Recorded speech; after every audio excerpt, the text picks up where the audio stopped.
Il cartello sociale di Agrigento, formato dalla CGIL, UIL, CISL e l'unità pastorale della diocesi agrigentina,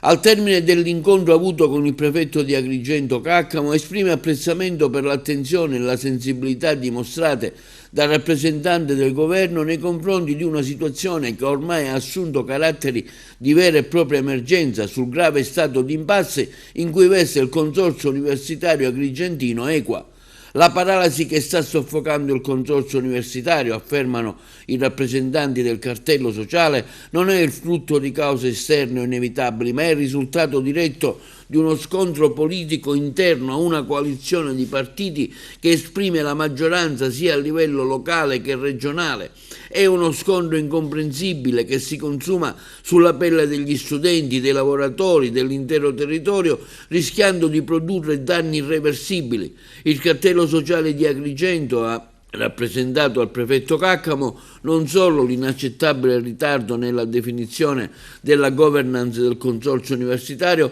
ma soprattutto il deterioramento delle condizioni finanziarie che sta mettendo a serio rischio la sopravvivenza dello stesso consorzio universitario e il diritto allo studio nella provincia di Agrigento. Di fronte a questo quadro allarmante, il prefetto Caccamo, dopo aver ascoltato le istanze del cartello sociale, si è impegnato a convocare con urgenza i sindaci componenti dell'Assemblea del Consorzio al fine di richiamare le responsabilità istituzionali e sollecitare una soluzione immediata sull'attuale fermo. Il cartello sociale di Agrigento ribadisce pertanto che non è più tollerabile alcuna perdita di tempo, la politica assuma finalmente decisioni chiare e responsabili, ogni ulteriore rinvio equivarrà a una precisa scelta politica di cui qualcuno dovrà assumersi pubblicamente la responsabilità anche in relazione allo stato di agitazione proclamato dal personale dipendente.